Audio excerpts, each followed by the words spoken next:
when you borrow something, return it in better condition. Kung nanghiram ka ng gamit, ibalik mo ito ng mas maayos kaysa noong kinuha mo. Halimbawa, kung kotse o motorcycle, ibalik ng full tank at malinis. Kung libro o notebook, huwag lukutin, ingatan ng maayos.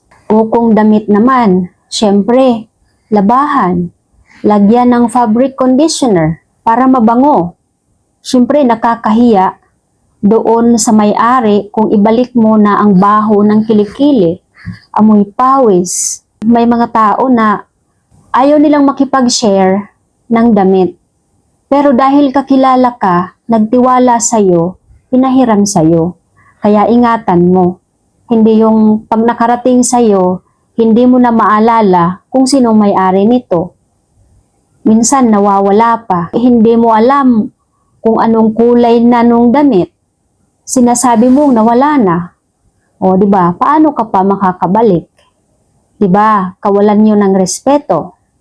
Narespeto ka niya, kaya kanya pinahiram.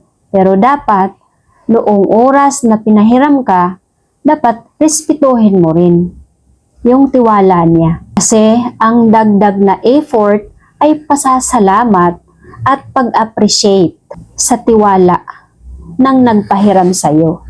Magkaroon ka rin ng consideration na kailangan mo ingatan ang gamit na hindi sa'yo. Huwag bastusin.